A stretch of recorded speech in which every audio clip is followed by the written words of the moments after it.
Hello, everyone, and welcome to our today's session. Very happy to have you all today with us. My name is Alina Dano. I'm an Education USA advisor, and here we are with another interesting session. So, as you know, Education USA is here to assist you with interesting webinars monthly, and this month was dedicated to the test optional policy to discuss the standardized test and what they give. And we will have a session on the test optional this Thursday. But today we have invited a student, which I would say has a very successful story. And this story, it's not only successful because it is successful, but it's because a lot of hard work he put into this application process. So you have seen him last month within our pre-departure orientation. And we have invited him once more this August. So we can just talk specifically about his story. And this is Arslan. Arslan, thank you so much for joining us today. I'm super excited that you will share your success story and you will just tell us what is behind that and what were the struggles you had and what were, some challenges you also faced during this difficult path, let's say, because it is. And for those students who are now in the process of their application, they for sure know how difficult it is. So I will just give you the floor so you can introduce yourself and talk more about the institution. And we will just put the presentation on the screen because Arslan has prepared a really nice presentation, which I really hope you'll enjoy. We don't really do that, but he showed interest to do so. So I hope you'll enjoy it. Thank you so much. And I'm going to give you the floor. All right, perfect. Well, hello, everyone. First of all, thank you so much for coming today. And I hope you will get a lot of beneficial information from this presentation. And thank you so much for the Education USA for giving me the opportunity to share my success stories with you. So today, my presentation's called is From Application to Campus Leader. So I will be talking about how did I apply to the US universities, why I chose the universities, and etc. So we can start to the presentation now. So here is basically the overview of the presentation. So first of all, I will be talking about myself. So who am I, what was I doing in Turkmenistan, and what I am doing currently in the United States, all of my leadership experiences and more. And secondly, I will be talking about why study in the United States. So why I chose studying in the US universities, what inspired me to do that, and etc.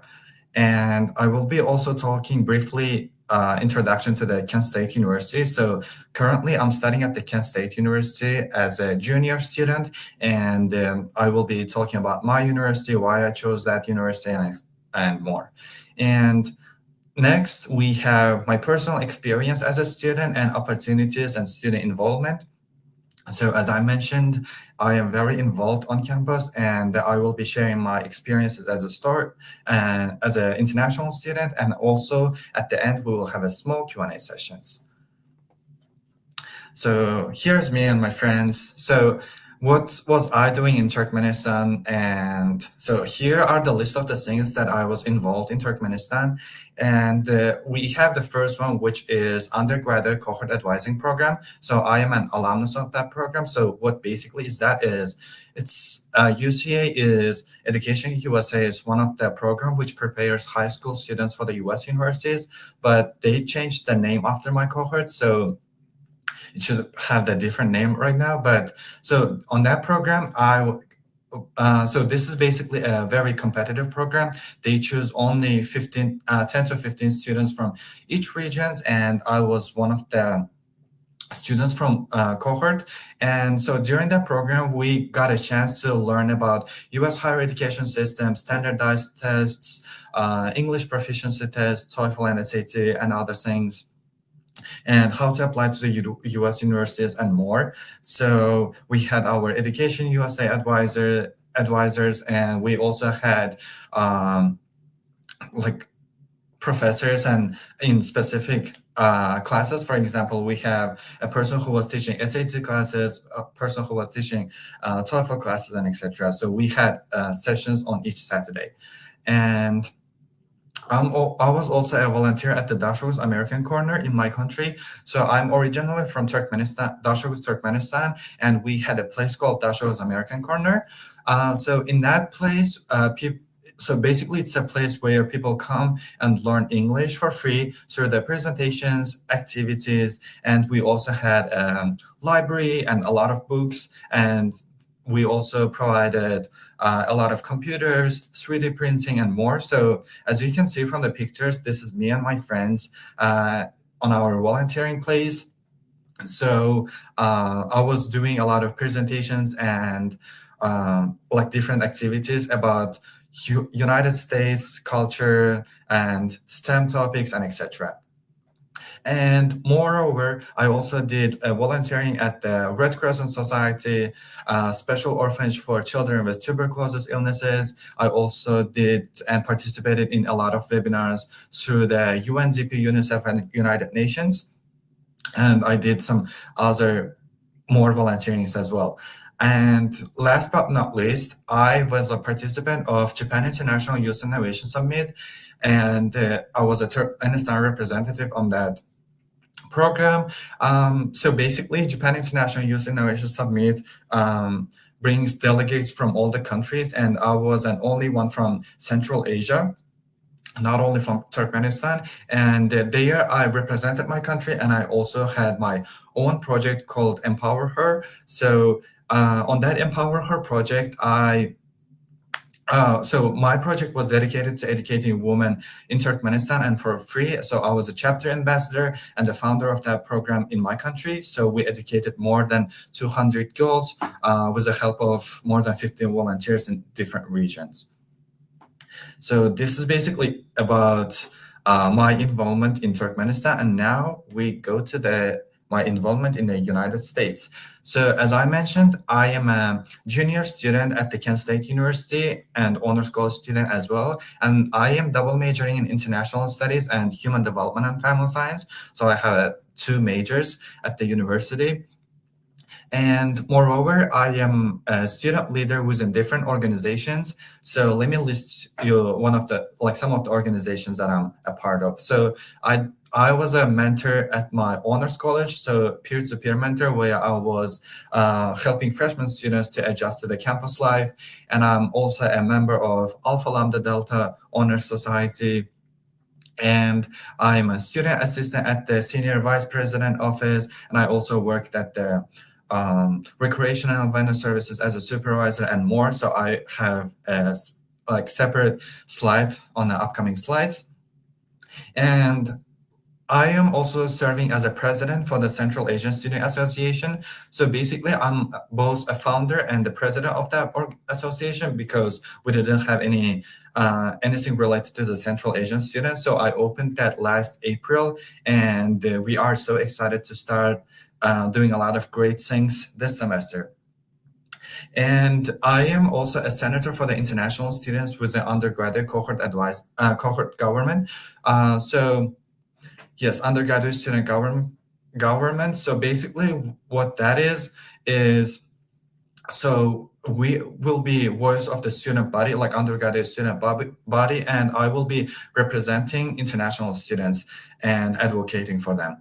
And I'm also a participant of different conferences. So here at the university, they organize, and if you are involved in different organizations, you will be able to attend to the different conferences. And last year, I attended to the National Association for Campus Activities, where it's held in Ohio, but in a different city. And they were a lot of student leaders from all the universities around the United States. And I am also a winner of some of the awards. For example, on my first slide, you saw me because I was a winner of Emerging Student Leader Award of the Year. So they chose winners among the university students, and I was one of the winners for that award. And I also won the First Generation Student Award because I am a first generation student from my family. And moreover, I am doing a lot of different marketing positions. For example, I'm doing a marketing for our Center for Student Involvement, Flash Activities Board organizations, and I did that throughout the summer as well. And it turned out really great because of the result. We got more than 2,000 followers and more than 200,000 views and etc. in just 3 months. And I'm also doing a lot of volunteering through the United Nations organizations, and I will talk more about that on the upcoming slides. So most importantly, and that's the biggest questions that I get asked a lot of the times. So why I chose studying in the United States. So first of all, I will tell you a little story about how I start learning English. So basically, I started learning English on my 6th grade. So yes, we were learning English from the 1st grade, but I started becoming more interested in English on my 6th grade because my grandma, they should be like all of my family members should be watching me right now. So thanks to my grandma, so I went to the educational center with her, and she registered me for the beginner course, and I studied on that on that educational center from beginner level to the advanced level of English. And during those studies, I also started volunteering in a lot of places, and they really inspired me to go to work on the global issues. For example, I was very involved in climate actions and more. So after that volunteering, I started becoming more interested, and that was one of the reasons that I chose my international studies major. And later on, I joined to the EducationUSA program. So I actually applied to the EducationUSA program for 2 times, because on my first try, I didn't get into, because I would say I was not so ready enough. So I worked on my mistakes. I really worked hard on myself, and I get into that program on my 2nd try. And so now we go to the reasons. So why I chose studying in the United States. So first of all, and one of the most important one, is international perspective. So as my major is international studies, studying in the United States would be very beneficial, because here in the universities, there are a lot of students from all around the world. For example, at my university, we have students from around like 100 countries. And that was one of the reasons, because you will get to get a chance to learn about their cultures, learn about their backgrounds, and learn about a whole different country. And also, studying in the United States is a very different thing, because it's completely different than our countries. Like, most of the things are different. So I wanted to get the international perspective by studying in here. And the flexible academic system. So what does it mean is, so when you come to the US universities, you are able to choose your own classes, the time, the professor, what classes do you want to take, and etc. So it's very flexible. And that was one of the reasons I chose studying in the United States. Because, for example, let's say you are not a morning person, so you can take the evening classes or afternoon classes. So everything is flexible. And for example, you can also change your professors and choose the class that you want to take, and etc. But there are some like required classes for your major and for your university, but you can also decide when do you want to take them on your first semester or at the end of the year, and etc. And other thing is double majoring opportunities. So as I told you, I'm double majoring in international studies and human development and family science. So here in the US universities, you can do a 2 major. So for example, when I came here, I had my major, which was human development and family science, but on my second semester, I added my second major, which is international studies. And one more thing is, you can also do you can add a minor. What does minor mean is, yes, you will have your majors, which is like a main thing, and you can also add additional minor. And so, for example, for the minor, most people add based on their hobbies. For example, if they are interested in photography or advertising, they add minor in photography or advertising. So, but you can always check that on your university's website, because they will be offering a lot of programs for the both major and for the minor as well. And it's better to, yes, you can check it from the university's website, but if you have any questions, you can always reach out to university's international admissions. And other reason is diverse and inclusive communities. So as I told you, at my university, we have around, students from around 100 countries. And so, for example, we have a lot of students from Asia, from Africa, and from Europe countries and more. So it's very diverse, and you will get a chance to learn about different things from them. And because everybody, like every community has a different perspective, so it gives you a chance to learn about different things.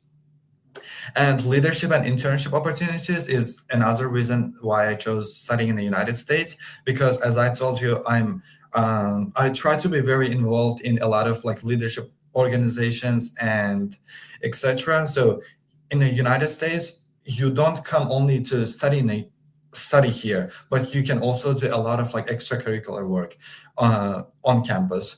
And internship opportunities is also a great thing, because here in the United States there are a lot of like companies and organizations, so you can apply to the internships there. And my application journey, so during my EducationUSA undergraduate cohort advising program, I applied to more than 20 universities in more than 5 countries. So I applied to the US, obviously, and I also applied to Turkey, Hungary, and Japan, and more. So I applied to the different governmental scholarships, and I got accepted into 13 of them, 13 US universities.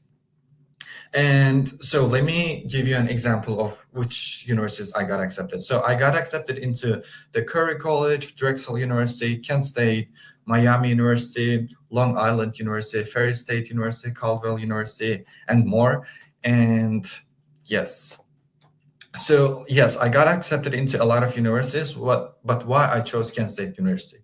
So Kent State University, it has a very strong academic programs. For example, it has a very strong program which is related to my major as well. For example, in the international studies and the human development and family science, they have a very great academic programs. And for example, if you want to major in business or fashion, we also have a lot of great programs in here. And double majoring opportunities. So as I mentioned here in I guess almost in all the US universities, you can apply, you can do a double majoring where you can choose a 2 major and do it at the same time and graduate with 2 degrees. And we have an honors college, which was one of the reasons that I chose, because what the basically honors college is. So honors college is a college for the students with high academic achievements. So if you have a high GPA or a great background, you can apply to the honors college, and they can also give you a lot of scholarships. And that was one of the reasons. And next one is strong international student support. So here at our Kent State University, we have a lot of like different international student organizations, and I'm also a part of it, and we organize a lot of international events. For example, we have a biggest one which is called Global Safari Festival, where each countries will be represented their own cultures, traditions to singing, presenting, and modeling, and etc. So here we have a very great international student support. And as I told you, a lot of leadership opportunities. And another reason was scholarship, because Kent State was the best fit for me, both academically, personally, and most importantly, financially as well. So here are the number of the scholarships that I got. So from the university, I got global scholarship and honor scholarship. So global scholarship will be given based on your background, academic achievements, and your GPA. And the honors college is when you honors scholarship is when you apply to the honors college. If you get into that, you can get the honors scholarship as well. And as I told you, I was an alumnus of one of the Education USA programs, and from that I was able to apply to the top-up scholarship, and I got that scholarship as well. And I also got the opportunity funds. And another thing is here at the US universities, yes, I got the global scholarship and the honor scholarship before coming here, but after coming here, I was also able to apply to the different scholarships. For example, I applied to a separate scholarship from the honors college. I applied to the different scholarship from my own college, for example, College of Humanities and Arts and etc. So I got a lot of departmental scholarships as well. And the campus is most importantly. The campus is very very welcoming. So a campus where I felt I could belong and make an impact. So when I saw the campus, all the videos and people were sharing their own experiences at the Kent State University, and I felt very belong to the Kent State campus. And here are the list of the organizations that I am a part of. So the first one is the Flash Activities Board. So in most of the universities, they do have their activities board where we organize free events for the students. For example, we organize karaoke nights and bigger events such as like Winter Blast, Fall Fest, Halloween events, and more. So, and we do like multiple different events through the Flash Activities Board. So I joined to that organization as a volunteer first, and then I got into the event staff position, and now I'm serving as a director of marketing. So everything started from the volunteering, and now I'm serving as a director. And other one is we have international student councils. So as I mentioned, we have a lot of international organizations, and ISC is one of them. So on the ISC, I'm serving as a communication chairs. And the next one is Central Asian Student Association. So this is the organizations that I actually opened, and I'm serving as a president for now. So on that organizations, we show and represent Central Asian and Turkic countries' culture, traditions, and more to our Kent State community. And as I mentioned, I'm an honors college student, and I am also a student assistant at the Office of the Senior Vice President. And I was also a peer-to-peer mentor at the honors college. And I was also in a choir. I was singing as a baritone singer. And next one, we have Alpha Lambda Delta Honor Society, and Center for Student Involvement is one of them. So as I mentioned, I did like a lot of marketing work during the summer, and CSI was one of them. And I also work with the Office of Global Education as well, where I help with organizing events and like, for example, helping to the students before they come to the U.S. universities. I do like a different webinars in different countries, and I also help with the delegation and other things. And next one is recreation and wellness services. So there I also started as an assistant, but later on I got the supervisor position. And this one is we have a specific organization for the international studies major students, and I was a part of that. And the next one we have USG, which is undergraduate student government. So as I mentioned, I'm a senator for the international students. And last but not least, I did the research during the summer undergraduate research experience program. And fun part, so here are all the pictures, all of my experiences from my university. So on the first picture, it's on our international student orientation. So basically what that is, so when you come to the US universities, you will have a lot of questions about basically about everything. So on the international student orientation, they explain you everything, show you the around, and will explain you what to do. And you will also get a chance to meet with a lot of faculty and staff from the university, a lot of students from different countries, and more. And on the second picture, we were representing our countries. So we have a homecoming here, and as a member of the International Student Councils, we were walking on the parade with our flags. And this picture is from our Flash Activities Board, where I was a volunteer. And the fourth one is we organized, as I mentioned, a lot of like cultural events, and this was from one of the Turkmen cultural events where a lot of people from Turkmenistan came, delegation came, and it was fun to showcase our own cultures and traditions to the Kent State community. And on the fifth picture, we have, like, as I mentioned, they do a lot of like leadership projects and workshops. And this is one of them. For example, it's called Dinner with Friends, where we discussed different global problems on like how to solve them, how we can find solutions to different problems and more. And these are the pictures. So basically, Ms. Manzura here is my EducationUSA advisor, and Ogulcake, she was also a student at the Kent State University. So basically, when I came here, they were only 2 students. So Ms. Manzura was doing her master's degree, and Ogulcake was doing her bachelor's degree. And so it was only 4 of us, and now we have more than 10 students from Turkmenistan. And more pictures. So as I mentioned, I won the Emerging Student Leader of the Year award. This is a picture from that, and others are my pictures from different webinars and different sessions, and pictures from with my friends.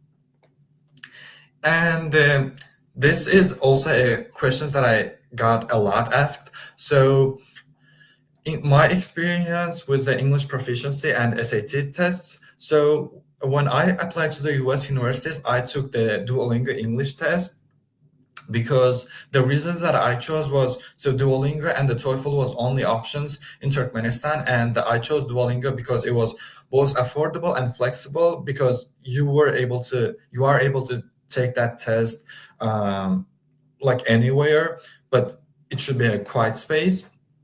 And I chose to take Duolingo, and I sent all of my results to all of the universities that I applied. And I also applied during the test optional time, so that's why I didn't take the SAT. So SAT is a test where not all the universities require. So before applying to the US universities, you should always check if they are requiring SAT test or not. So if they are requiring, you should take that. But if they don't require, you can just send your application with your English proficiency test.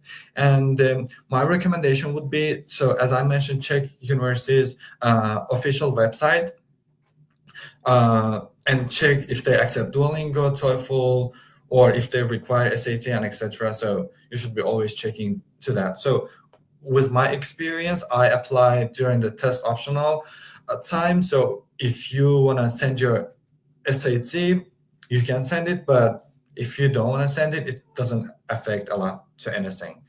And so yeah, as I said here, none of the universities I applied required SAT test. And because I mostly focused on strengthening other parts of my application. For example, I wrote a really great cover letter by talking about my experience, because I was very involved like outside of school, so I wanted to showcase those strengths. And my advice is always check each university's current testing policy before applying, because each of them can change year by year, so it's better to check them before applying. And here are some of the contact information of mine. So first one is my Instagram page. So Kent State CASA is my Central Asian Student Association. So if you have any questions, you can always reach out to that. Or if you have any questions, like personally to me, you can always use this Instagram page. And here is our CASA Kent State email address. And if you want to get connected with me through the LinkedIn, you can always add me on the LinkedIn and I will add you back, because LinkedIn is a great place to connect, because we can share our own experiences, and basically it's a great place. So if you send me a connect request, I'll just accept it. And yes, it was the end of the presentation, and we can now go to the questions. Thank you so much, Arslan. Thank you so much for the presentation. I hope it's more attractive and more interactive to the students, so they can see with their eyes how the Greek life of the student is looking like. Because you shared a lot of pictures from the campus, and yes, it looks very nice. Great. So we have a lot of questions that the students addressed in advance because they have this opportunity. So I will go on every one of those. And if meanwhile the students who are live with us have additional questions, you can submit them in the comment section. We'll make sure to answer all of them. So one of the first questions is, what makes an extracurricular activity demonstrate genuine leadership rather than simply participation, in your opinion? All right. So extracurricular activities, as I mentioned, is a big part of my campus life, because I also joined to that extracurricular activities as just a participant at first, and then because joining into that organizations will help you to navigate into the campus life and then learn like different things, and after that you can get to the leadership positions, because there will be a lot of like discussions. You will help with organizing the events, and you can get a lot of like leadership roles, I would say. So it's better to participate in that extracurricular activities both before coming to the universities and after coming to the like during your university time as well. So yeah, I'm not sure if I answered the question correctly. So that's my experience with that. Definitely. From your side, I would say it's 100% correct. From my side, as an EducationUSA advisor, I would say that it differs. General leadership will be demonstrated by the term. So you showing results, not just for 3 months, 2 months, 1 month, but showing it for a long time, which actually is Arslan's case. So he was involved in different activities, and he got results for each of these activities. Usually I'm recommending the students, especially for instance they are applying this fall, to not focus on an activity which will be just for showing that I did some volunteering, or just volunteered for a shelter for 2 weeks or for 3 weeks. So this should be ongoing. This should be an activity that showcases the duration, the results, because you will list that as an activity which was very important. And in Arslan case, I think you already seen in the presentation how many of them were. And it's impressive because you dedicated a lot of time. That's why sometimes students are very focused on their leadership activity, and this is what stands out in their application. And for other students, maybe some research projects, or maybe, I don't know, maybe their hackathons, or maybe their participation in the Olympiads will stand out. So each one is. Yeah, that's true. And I also wanted to add on one thing. So like, as Miss Alina said, volunteering is a great thing, because you will be able to bring all of your skills that you gain from volunteering to the university life. Because when I came here, there were a lot of things that like most of the students that couldn't do that. So it's a great place to showcase your abilities that you gain from that extracurricular activities. And also another thing is, when you apply to the US universities, yes, they look at your application and your tests and other things, but they mostly will be looking for the extracurricular activities. So what did you do before coming here, and what you can bring to the student community? Because as I mentioned, studying in a US university is not only about the studies, but also a campus life. So yeah, it's a great thing to What do. you can bring in the community. That's what we are always telling our students to include in their personal statement. That's where you will be seen. That's where you will highlight your individuality and what you can bring. And by the way, when you were talking about all these activities, it came to my mind that there are a lot of students who maybe don't have the time to do all that because maybe they are coming from a bigger family, or maybe they should do a lot of things at home. I mean, they are focusing on their academic life, but still they don't have that much activity to do some, extra activities. So I was thinking that a good example would be maybe if you have some more siblings, or if you have, I don't know, your family maybe has a farm, for example, and you are helping them with that. That's also a good example showcasing your leadership activities, because you are organizing. That's time management. That's organizing. That's organizing a lot of stuff. So that's organization, and you can even include that in your common up extracurricular list. So everything can be listed, and don't worry if you don't have the time to focus a lot on those leadership activities. Okay, the next question. What are the most important things international students should focus on to make their US university application stronger and increase their chances of receiving scholarships? In your case, have you received a scholarship, or was that in your case or not? If you can just share more about that. Yes. So as I presented on my slides, I got like a lot of different scholarship from different universities, and so what stand out about my U.S. application is basically all of my extracurricular activities, as I mentioned, and because when I applied here, as I mentioned, I didn't take the SAT tests. That's why I was always mostly trying to showcase my like extracurricular activities side. So I think that's one of the biggest thing that stands out. And also another thing to consider is when you apply to the US universities, apply as many universities as you can. Because yes, there are a lot of universities with higher names, for example, Harvard or Yale and other universities. Yes, you can apply to that, but also try to like add small universities, for example, universities to your safety list. So that's another thing, because the things that I see in most of the international student is they apply to all the universities which had a lower acceptance rates, and if they don't get accepted to that, they try to apply in the next year. But in your case, you can always apply to the different universities, and when you come here, maybe you can transfer to your dream school university, or you can do your master's degree in your dream school, and etc.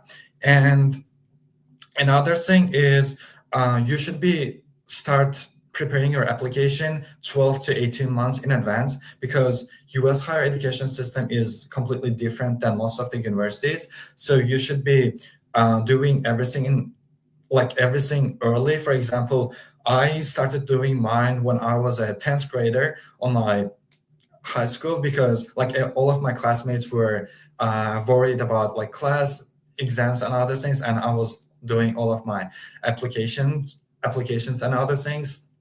So if you start early, that would be great, and do as many research as you can, because each university, yes, they are like more than 4,000 universities, as I know, in the United States, and all of them differ like that from each other. So for example, if you want to major in fashion, you can always check to the universities which has a strong fashion programs and etc. So it's better to do a big research, and that's what I did. I did a lot of research based on the scholarship, locations, how much is the total cost of attendance, and yeah.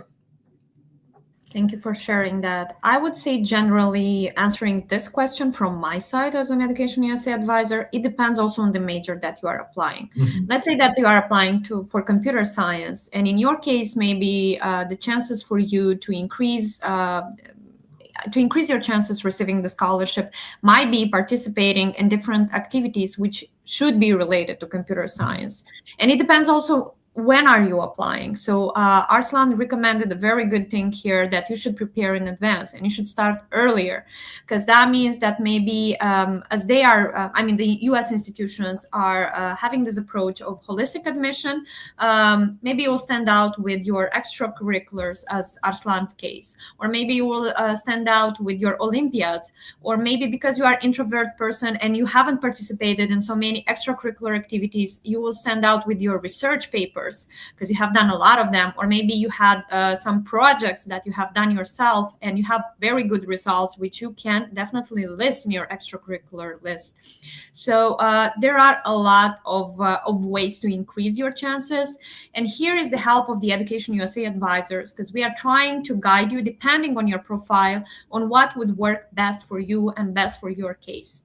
And again, Arslan is a good case. Why the extracurriculars work is because he also chose a major that is related to those extracurricular activities. He did some internships in an international environment, and his major is also international studies, right? Yes. So it makes sense, right? So yeah, just try to schedule a meeting with us, a consultation, then we can just give you more information on what would work specifically for you. Okay, the next question is, I think it's super dedicated to you. What were the biggest challenges you faced during the application process, specifically from Turkmenistan? Were there some challenges you have faced during this process? Yes, absolutely. There were a lot of challenges. One of the biggest one is like it's a simple one. For example, internet connection can be a big problem because there are a lot of resources that you need to get in, and it requires like a high internet connection, I would say. And other biggest challenge for me was like believing in myself, because as I mentioned, I'm a first generation student, and there were some people who got accepted into Kent State University, to the US universities from American corners that I was volunteering. They really inspired me, but still, like from my relatives, from my family members, they were none of the people who got accepted into not only like US universities, but also like universities in Europe and other countries, because they were going to the mostly to the Turkey or Russia and etc. So I had a fear of not getting accepted at what I do and etc. That's why I needed to like overcome that, and I needed to step outside of my comfort zone, because yes, they can be like none of the students from your country who are studying in the US, but you should be the first one. You can show that everyone can do it. That's what I'm doing right now, because I'm trying to help all the students and based on my own knowledge and based on my own experience. And yes, and another thing was I actually didn't have a lot of challenges, I would say, because the Education USA program helped me a lot with understanding a lot of different things. But when I came here as an international student, I had some challenges. For example, transportation was a biggest problem for me, because yes, there are some public transportations, but if you don't know, you don't know how to use it on your first semester. That's why that was my biggest challenge, and it's still a challenge. If you don't have a transportation, you'll see that a lot.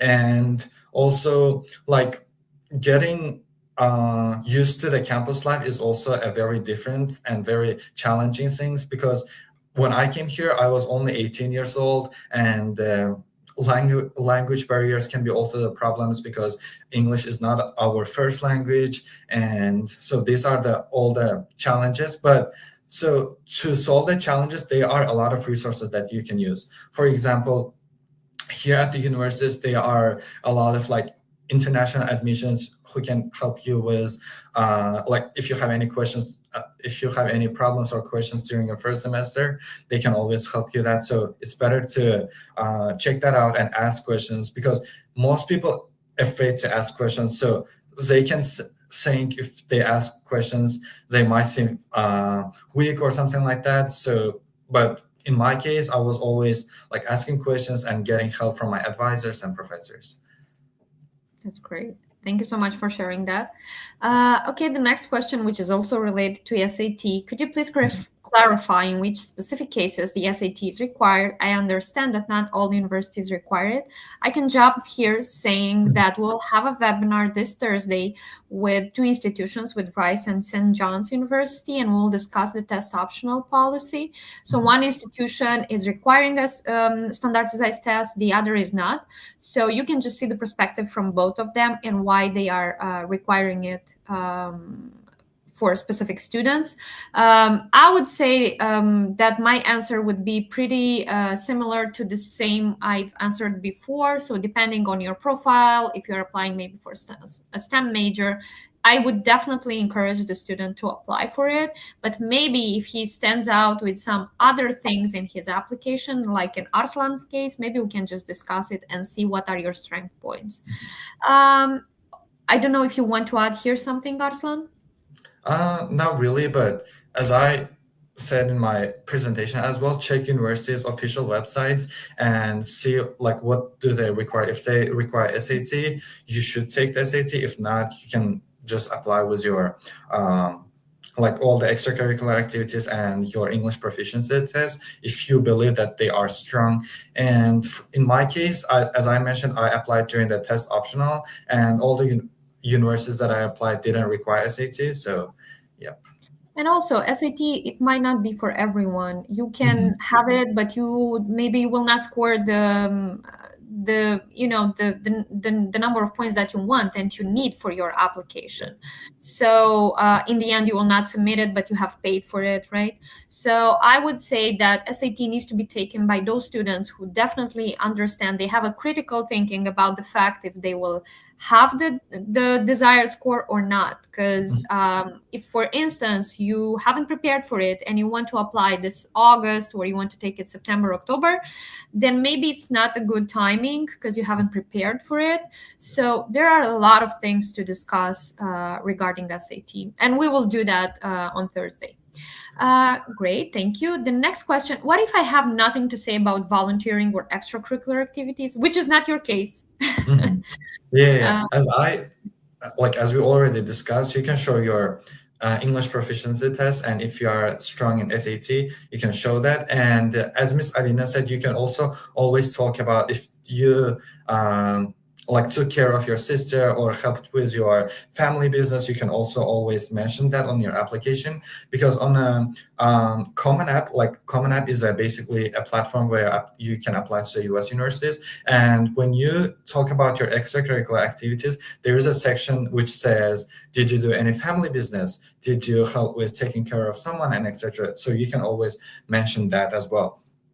And there can be always something. For example, when you want to write a cover letter, you can maybe write about something can be simple for you, but it can be a bigger thing for others. So you can just write everything in your cover letter in a really great way, and it can also stand out. By cover letter, you mean the personal statement, right? Yeah, personal statement. Okay, great. So we will not confuse the students. Great. Yeah. Thank you so much. Yeah, I really like the points that you have mentioned. The personal statement is always a very important part of the application, and you can definitely stand out with it. And yes, maybe your SAT will be good, or maybe you have some research activities, or maybe you have participated in a lot of contests or Olympiads where you have a lot of honors, and you can focus on those. And the last question we have is, I would like to ask about extracurricular activities, building a portfolio, and make sure that I've compiled an accurate list of universities. This thing of accurate, I've compiled an accurate list of university, I think is very important here, because students tend to choose, not to say wrong schools, but schools which are not the best fit for them. And they are just applying to them because they are offering that scholarship, but they are not seeing where they are disobeying about the acceptance rate or the acceptance rate of at that institution. What in your case was the, what do you think should be an accurate list of universities? Because you said you applied to 20 plus of them, you have been accepted to 13 of them. What do you think made it to have so many acceptances from the universities? Yeah. So as I mentioned, I really did great research on the universities that I was applying. And for example, as I mentioned, I was doing a volunteering in different organizations, and when I checked the universities, I was also seeing if they have anything like any organizations related to that. So I like, for example, let's say I was very interested in singing and other things, so I was looking for if they have any like choirs or like singing organizations that I joined. So that's how I chose my universities about the extracurricular activities. And I would like to give a small tip as well. So let's say you found an organization that you really want to join in your like when you come to the university. For example, let's say here I joined to the Kora Kantare, and I did know before coming to the US, like before coming to the Kent State, and I mentioned on my cover letter as well, which will help you show to the other people that you care about your university, you care about your application, and you know everything about the universities, and not only the application process but also a student life. So that was my case. And as I mentioned, you can, like, yes, high school and your grades are very important, but you can also have some time to do different kind of extracurricular activities. It can be both volunteering, or it can also be a hobby that you are in, like your hobby. For example, you can go to the for example, basketball school and etc. Maybe if you win a competition, you can always mention that on your application. And about the sports is very another important thing, because for example, at my university, if you are an athlete or if you get a lot of like places in the different competitions, you can apply to the scholarships in here. So we have a scholarships specifically for the athletes, so it can also play a big role on that. Thank you. Thank you so much for all the tips. I really loved it. And one of my also tip would be that to not focus on the rankings. That's definitely a myth. Please don't do that. And Arslan also mentioned it. So it doesn't mean that you will select the first 20 most ranked universities. I mean, they will be for you specifically. As he said, analyze it more in depth, because students tend to not doing it that deep. They tend to do it more superficial. Yeah. I think I also forgot that for the strength points, and we also had a webinar with the student who took also AP exams. So maybe for those students who are specifically STEM oriented, that might be also an option. And you might also consider having that as a as a bonus to your application, and also research with professors. I also recommend the students, even they are applying for bachelor degree, sometimes it's not bad outreaching the professor that interests you, and you really like his coursework, you really like what he's doing, and really find that you would like to maybe contribute to his work. You can definitely outreach. I had many cases of students who did that before they got into the institution, and that played a role when he eventually applied at the institution. So there are a bunch of different options a student might consider to be accepted. So it's more about how dedicated you are and how motivated you are. Sure. Good. So I think we've covered all the questions. If there are more of them that we haven't covered, and if you have some questions, please find our email on the website. You can also schedule a session with one of our EducationUSA advisors. So we hope that we can just guide you through this process. In case if you are starting now, in case if you are applying this fall, then yes, for sure you are now working already on your supplementals and your essays and your common apps. So good luck with that. Thanks once more, Arslan. Thank you for showcasing your story, your successful story, which is very inspiring, because I think the students tend to have this myth that only the students who would have an SAT, would have like a perfect GPA, would have everything perfect and everything done, they would succeed. But here is a very great case of a student who did a lot of leadership activities and was very involved in a bunch of activities, and he did them correctly, not just for quantity, but always for quality. Thank you so much for sharing your story. And for all of you who didn't have the chance to view us from the beginning, this session is going to be recorded, so you can see that on our YouTube channel. Again, on Thursday, we have a session on the test optional policy. And next week, we have a session with Matthew from College Board. We'll discuss about the SAT. In September, we really hope that we can also provide a session on CSS profile, which is also very important for students who are applying, because you have a lot of questions. Mm-hmm. So yes, if you still have questions, you know that you can find us using our email address. Thanks once again for joining us today. And thank you so much, Arslan. I really appreciate you sharing the experience. And have a great evening, everyone else. Yes, thank you so much, everyone. And thank you, Ms. Alina.